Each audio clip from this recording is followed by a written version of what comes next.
Well, recently there was also the Breonna Taylor situation.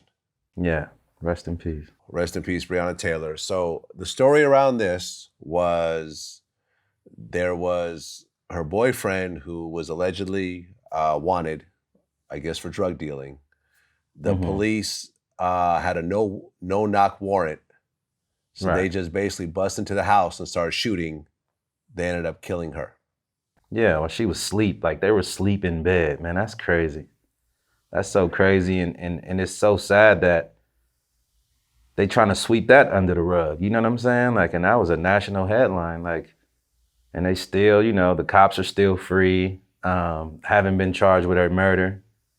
And they tried to get I've just read where they tried to get the boyfriend to, plead to some type of charge that she was a part of a drug syndicate or some crazy stuff. Like, Right. that shit is crazy. Right. What they're trying to do is they're telling him, because I guess he's facing like 10 years, that they're trying to say, look, say that she was part of your drug operation, which would make the murder justified, and we'll drop all the charges. That's sad. And that's a hell of a choice to make.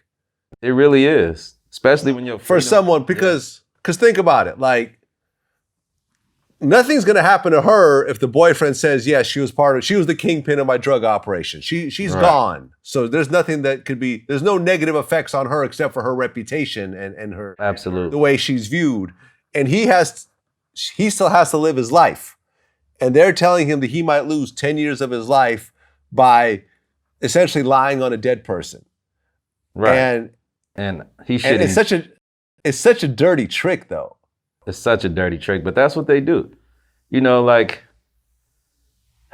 so sad, man. Like, even me as a youngster, man, I took all type of plea deals for the same types of reason that this guy's going through what he's going through, because, it's you against the entire justice system, bro. Like, what do you do? What do you do? You know what I mean? But the fact that he has, so much attention on him and her, I think he should fight that all the way. I wouldn't take no damn plea.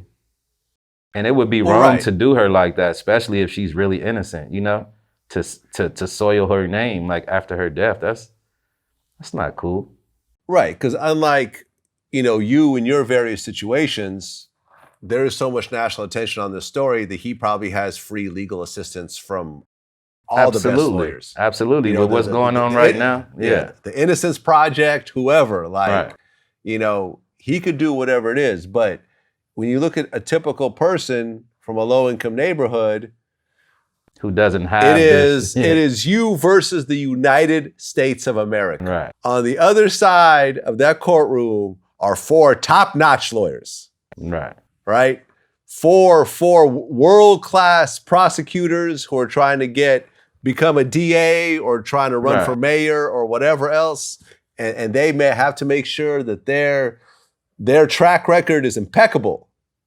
Absolutely. And they're going to do whatever it takes to either get a conviction or a plea deal. And on your end, you got this funky ass public defender, maybe some who's working with them pretty much. Their office is in the same building in the courtroom.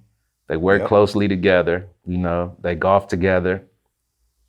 They party. Yeah.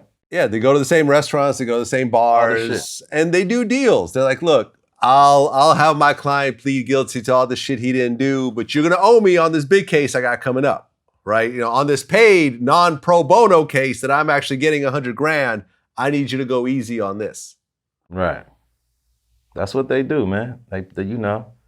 It's a sad thing. Like, this is what we've been dealing with since the beginning. You know what I mean? It's like, what do you do?